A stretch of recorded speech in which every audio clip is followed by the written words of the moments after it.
अस्सलाम वालेकुम व्यूवर्स, मेरा चैनल के प्लेटफार्म से मैं हूं आपका होस्ट मलिक अली। नाज़रीन, जैसा कि आप जानते हैं कि हम आपको मुख्तलिफ़ इलाकों की सैर करवाते हैं।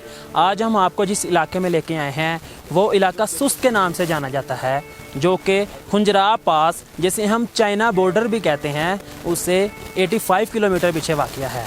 चलें नाज़रीन, हम आपको यहाँ पर मौजूद लोगों से भी मिलवाते हैं और होटल मालिकान से भी मिलवाते हैं और उनसे कुछ इसके बारे में पूछते हैं।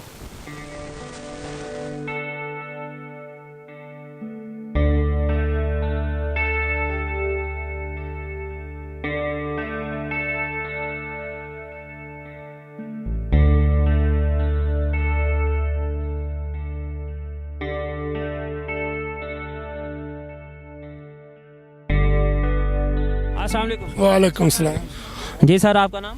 मोहम्मद जमील, नवीर अहमद, मोहम्मद अजीम, ये सर आप कहाँ से तशरीफ़ लाए हैं? लाहौर से। हासिलपुर।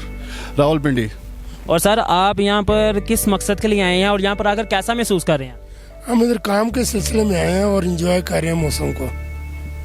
काम के सिलसिले आए हैं वैस्ट इंटर कंपनी के साथ। यहाँ पर काम के सिलसिले में आए हैं, मौसम को एंजॉय कर रहे हैं। यहाँ का मौसम बहुत सुहाना है और यहाँ पर 24 घंटे का मौसम, और उसमें से हर 3 घंटे का मौसम यहाँ पे चेंज हो जाता है। और सुबह 10 बजे अच्छी धूप निकलती है और 1 बजे मौसम चेंज होता है और स्वेटर और कोट पहनने को जी करता है, मौसम ठंडा हो जाता है। इसी तरह रात का मौसम भी ठंडा हो जाता है और बगैर पंखे के यहाँ पर अक्सर देहातों में भी और बाज़ारों में पंखे नहीं लगे हुए हैं, क्योंकि यहाँ पर पंखों की ज़रूरत ही नहीं है। मौसम यहाँ पर जून, जुलाई और अगस्त में भी ठंडा रहता है और पंखों की ज़रूरत नहीं पड़ती है। और यहाँ पर कोट स्वेटर अपने पास रखना मस्ट है, किसी भी वक्त मौसम ठंडा हो सकता है। जी व्यूवर्स, हमारे साथ बहुत ही स्वीट अंकल मौजूद थे, इनसे बात कर बहुत ही ज़्यादा मज़ा आया। चले नाजरीन, किसी और से बात करते हैं। जी अस्सलाम वालेकुम। वालेकुम सलाम। जी भैया, आपका नाम? साजिद अली। और आप भाई कहाँ से तशरीफ़ लाए हैं? जी मैं बेसिकली गिलगित का हूँ और काफ़ी अरसे से तकरीबन 15-16 ईयर्स से आउट ऑफ एरिया रहा हूँ। तो काफ़ी अरसे बाद मैं खुद इधर यहीं पे आया हूँ और काम के सिलसिले में, बिज़नेस के सिलसिले में मैं यहाँ पे आया हूँ चाइना से। तो और अक्सर इन्वायरमेंट को एंजॉय भी करते हैं। यहाँ पे बहुत अच्छी देखने की जगह भी हैं। मैं यहाँ का लोकल होते हुए भी मैं जितनी दफ़ा इन पहाड़ों को, ऊंचे ऊंचे पहाड़ और ये ग्लेशियर्स और बेहतरीन व्यूज़ को देखता हूँ, तो जितनी दफ़ा मैं देखता हूँ उतनी ही दफ़ा मैं इंजॉय करता हूँ। That's all. इसके अलावा बिज़नेस के साथ साथ इंजॉयमेंट भी हो जाती है। तो पूरा रूट की ट्रैवलिंग को मुझे कोई थकावट महसूस नहीं होती है। जब भी मैं वीक में 2 से 3 दफ़ा मेरा आना जाना लगा रहता है इधर। अब खुद ड्राइव करता हूँ और ड्राइव करते वक्त भी खूब इंजॉय करता हूँ, ड्राइविंग भी इंजॉय करता हूँ। क्योंकि यहाँ पे यूनिक बात ये है कि यहाँ पे ऊंचे ऊंचे पहाड़ों के साथ नीचे दरिया साथ साथ चल रहा है। ऊपर चाइनीज़ ने बहुत ही खूबसूरत रोड बनाई है। जैसे हमारी मोटरवे है, उसकी स्टैंडर्ड की रोड है, चौड़ी इतनी नहीं है, हमारे काफ़ी बहुत ही अच्छी रोड है। और इतने पहाड़ी सिलसिलों में साथ साथ मोड़ और कट्स में ड्राइव करते हुए व्यूज़ के साथ साथ एक अलग सी फीलिंग होती है। जी मैं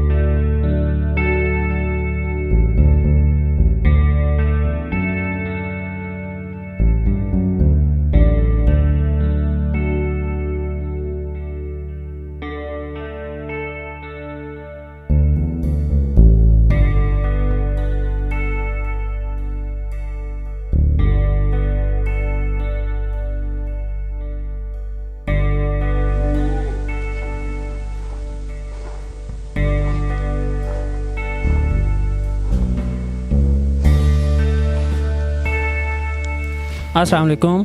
वालेकुम अस्सलाम। जी सर, आपका नाम? कादिर करीम। आप क्या काम करते हैं? मैं स्टूडेंट हूँ Karakoram international university Hunza campus का and tourism and hospitality management का स्टूडेंट हूँ। अभी छुट्टियों पे आके यहाँ पे अपने माँ बाप के साथ अपना होटल चलाते हैं हम लोग। आप अकेले होटल चलाते हैं या कोई और भी साथ है? नहीं, मेरा फादर होता है यहाँ पे और उसके साथ मेरा कज़न है गोहर हबीब नाम का। कितने साल से आप होटल चला रहे हैं?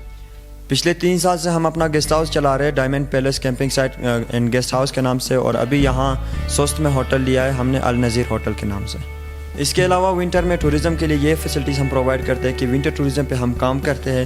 लाइक मेरा अपना गांव में मैं खुद स्केटिंग कराता हूँ, जहाँ पे मैं गेस्ट हाउस की बात कर रहा था, diamond palace guest house and camping site, जहाँ पे हम सर्दियों में गेस्ट के लिए विंटर आइस स्केटिंग कराते हैं और हाइक्स कराते हैं। यहाँ पे सीजनल बिजनेस होता है, लाइक अप्रैल से आके अक्टूबर के लास्ट तक, मतलब बूम सीज़न कहलाता है, जिसमें टूरिस्ट आते हैं। उसके बाद कुछ होटल्स ऑफ होते हैं जो जहाँ पे टूरिस्ट नहीं आ सकते हैं, और कुछ होटल्स इस तरह होते हैं कि खुले रहते हैं। अच्छा, आप मुझे ये बताएं कि इस इलाके का मौसम कैसा रहता है? मौसम यहाँ पे तकरीबन अभी ठंड रहती है, क्योंकि कुछ 6 महीनों में ठंड रहती है और 6 महीनों में गर्मी होती है। ज़िला हुंज़ा का पॉपुलेशन क्या है? ज़िला हुंज़ा का तकरीबन 25,000 की आबादी है। और इधर का लिटरेसी रेट? लिटरेसी रेट हुंज़ा का 99% है। 99% क्यों है, 100% क्यों नहीं है? इसकी क्या वजह है? 100% इसलिए नहीं है कि पुराने ज़माने के लोग कुछ है, और ये है कि कुछ घरों में मजबूरियाँ होते हैं जिसकी वजह से बच्चे नहीं पढ़ सकते, जिसकी वजह से लिटरेसी रेट 99% है। यहाँ का तालीम का सिस्टम कैसा है? तालीम का सिस्टम ये है कि हर गांव में स्कूल्स है और कॉलेजेस, यहाँ सुस्त में एक है और बाकी गुलमित में है। हुंज़ा में यूनिवर्सिटी भी है, तराकरुम इंटरनेशनल यूनिवर्सिटी का कैंपस। और आप मुझे ये बताएं कि यहाँ के जो इनकम है उसके क्या ज़राए हैं, वो कुछ थोड़ा सा उसे तफसील से बता सकते हैं? पिछले 3-4 साल पहले तक देखा जाए तो यहाँ पे एग्रीकल्चर था, जिसकी वजह से लोग अपने आलू वगैरह बना के वो बेचते थे। अभी टूरिज़म की वजह से थोड़ा डेवलप हुआ है ये इलाका, और लोग टूरिज़म पे काम कर रहे हैं, और वे ऑफ इनकम ये है, बाकी जॉब्स करते हैं लोग यहाँ पे। और आप मुझे ये बताएं कि यहाँ पे जो सयाह आते हैं, आप उन्हें कुछ पैगाम, कुछ मैसेज कुछ देना चाहते हैं? हुंज़ा जो कि खूबसूरती के नाम से पहचाना जाता है, नेचर ऑफ ब्यूटी कहा जाता है इसे, सयाह के लिए और टूरिस्ट के लिए मेरे लिए ये सजेशन एंड इन्फॉर्मेशन है कि अगर यहाँ पे आते हैं तो इस एरिया का थोड़ा सा केयर कर ले, क्योंकि अल्लाह का दिया हुआ नियामत है, हम सब ने संभाला है और हमारा फ़र्ज़ है, हमारा मुल्क है। इसलिए इधर से यहाँ से आते हैं इधर तो थोड़ा अपने मुल्क का भी ख्याल रखें, मतलब कि गंदगी वगैरह नहीं फैलाए यहाँ पे, और लोगों के मतलब तमीज़ और एहतराम करें यहाँ पे। जी, बहुत शुक्रिया सर।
उम्मीद करते हैं कि आपको हमारी ये वीडियो बहुत पसंद आई होगी। अगर आपको हमारी ये वीडियो पसंद आई तो लाइक करें, शेयर करें और कमेंट करना मत भूलिएगा, और मेरे चैनल को सब्सक्राइब ज़रूर कीजिएगा और साथ बेल आइकॉन के बटन को ज़रूर दबाइएगा, ताकि इस तरह के नए से नए प्रोग्राम हम आपके लिए लेकर आ सकें। अब तक के लिए इतना ही। अगले प्रोग्राम तक के लिए अपने होस्ट मलिक अली को इजाज़त दीजिए। खुदा हाफिज़।